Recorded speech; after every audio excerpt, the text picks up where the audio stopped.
Hey, it's Nikki from My Healthy Beginning. So I want to talk to you a little bit about gluten-free baking versus grain-free baking. This is a question that comes up often in our design clinical nutrition programs, especially if somebody is obviously testing as gluten intolerant, whether they're celiac or non-celiac gluten sensitivity. Going gluten-free is like a can of worms if you haven't figured that out already, and certainly baking gluten-free is a even deeper mud pie to jump into. So when people are on a design clinical nutrition program with us and they're looking for other snacks to get in, and they're like they get their veggies and their fruit in and they get their meat in, et cetera, et cetera. Maybe they can or can't do dairy. But when it comes to baking, stay-at-home moms love to bake, moms at work love to bake, or they have kids who love to bake.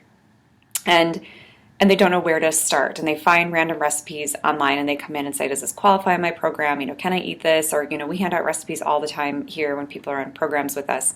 And I, after, let's see, we've been gluten-free for the better part of 11 years and was grain-free for a number of years now, mostly that kind of 85% grain-free. And it's just way easier to bake grain-free, you guys, than it is to bake gluten-free. And with gluten-free, you just need like 7 bags of flour. You need millet flour and sorghum flour and brown rice flour, and you need xanthan gum, you need the binder, you just need so many different things. And so I know that sense of overwhelm when you are standing at the co-op or Whole Foods or Cub Foods or wherever you are buying your groceries, and you're like, all I want to do is make a stinking batch of blueberry muffins, and I need to buy like 5 bags of flour. And so there you are, $57 later for this one batch of muffins that in most cases aren't going to taste awesome anyway. I'm not saying gluten-free baking doesn't taste good. It does taste good. You just have to find like the right recipes and the right kind of flour combinations, etc. And so oftentimes women are disappointed. So they've spent a ton of money, they've spent a ton of time, and it turns out a product that they're like, ugh, I don't want to eat it anyway, and my family was disappointed, and now what do I do with all this stuff? I really, really, really encourage you to just sort of set all of your concerns and considerations aside about that grain-free, would probably be even worse than gluten-free. I think most people are surprised to find that grain-free baking is really tasty and really easy, and though it is expensive. I went to see Danielle Walker. She was in town here in Minneapolis last fall, promoting her new Celebrations cookbook. And so a girlfriend of mine invited me and actually bought the cookbook for my daughter because our 13-year-old Sonny, as you know, just loves to bake and is in the kitchen all the time. And so we were there for like a Q&A, so we got to listen to people asking Danielle Walker tons of questions. And one of the things people were it's a concern and a complaint is like, oh my gosh, grain-free baking can be so expensive. And yes, the nut flours are expensive, and the raw honey is expensive, and the maple syrup is expensive. And she did say, like, yes, I totally get that. I get what that is, like white flour and white sugar, what gets cheaper than that? And I think her answer was a little bit similar than, my answer to that is like, okay, well, we don't have doctor bills. Like we don't have ill health and weak constitution, like in terms of our, body constitution. And I firmly believe that's because of the lifestyle we choose to live and the kinds of foods we choose to eat.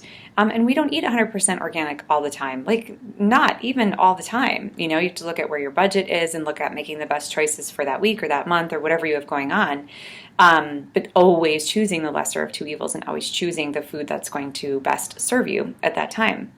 So my answer to grain-free baking is like, yes, it might be a little bit more expensive, but it's also easier. It's less time consuming in my experience, and you need less ingredients on hand. So I always tell our clients, like, here's the deal. As long as you have eggs, and you can tolerate eggs, as long as you have raw honey and real maple syrup, sometimes coconut sugar is needed and has, yes, it's sugar. It's got a lower glycemic index, easier for the body to digest.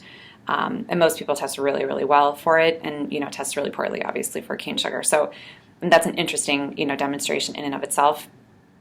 And then almond and or coconut flour. And if you have those kind of 5 or 6 ingredients on hand, you can make just about any grain-free baked good. Cookies, muffins, quick breads, like pie crusts or, like graham cracker style crusts, things like that. And they're super tasty and they're really easy. Like if my 13-year-old can open up the Against All Grain cookbook with actually all the pages stick together and are falling out, by the way, it's how often she uses it and bakes out of it, then, we can too. So that is something to keep in mind if you are venturing into a gluten-free diet and you love to bake. Your kids love to have chocolate chip cookies once a week and you love to have muffins on the weekend or waffles and pancakes, things like that. Literally all of those things we bake, and we bake them grain-free. Grain-free. And for a while there, I was in the habit of making one baked good per week and then a double batch of either pancakes or waffles, and that would sort of serve us for, a week or two. And again, I've been saying since we've done the purification program, that's actually decreased, which has been on one hand a really nice break just because my family's relying even more on fruits and veggies. And so, that's just kind of nice. But, everything in life kind of waxes and wanes. And so, I know we'll get back into the groove of making, baking something once every couple of weeks. Because now my 9-year-old is really interested in kind of taking that on. And Mom, I want to bake by myself, but can you just be like can you just be like at the kitchen table? Like, can you just be kind of quietly working there in case I need your help? Because I want to learn how to bake too. Amen. That I've got kids who love to be in the kitchen. So again, if you're really wondering which way to go, I would say cost-wise, it's probably comparable in terms of what you need. You're going to need less items for grain-free baking. You're going to need more, like a more variety of ingredients for gluten-free baking. I think you're going to be really happy with the grain-free result and the time and energy gone into it, as well. And then obviously there's like the health benefit, right? No grains. You're going to get some sweet in there, obviously. Tapioca starch. I mean, that's actually another ingredient, tapioca starch or arrowroot starch that you would need to have on hand. But again, if you can just keep those 6 things on hand, all of which, minus that tapioca starch, you can get at Trader Joe's, if there's a Trader Joe's close by to you. I buy like 5-pound bags of almond flour at a time on Amazon or through like Azura Standard. It just is cheaper that way. Actually, it's cheaper through Amazon using Prime. Occasionally Costco will carry it, so it's great to get it that way too. So unless we're in a pinch and I send my husband, to the co-op that's a mile up the street to grab a quick bag, I mean, we're going to pay $10 for a pound, right? So when I can get it down to like $7.50 or $8 a pound, depending on where I buy it. So you just want to do your homework, on that as well. Okay, so any questions about that specifically, any recipes you're looking for, any links I can send you, leave a comment below or shoot an email to us at info@myhealthybeginning.com. Actually, or just check out our Facebook page because we scroll recipes over there all the time. So I don't grab a recipe off of another blog or something unless I think it's going to fit the majority of the people we have in our practice. It's going to fit in their lifestyle and their design clinical nutrition program. Okay, so thanks for joining me. Bye.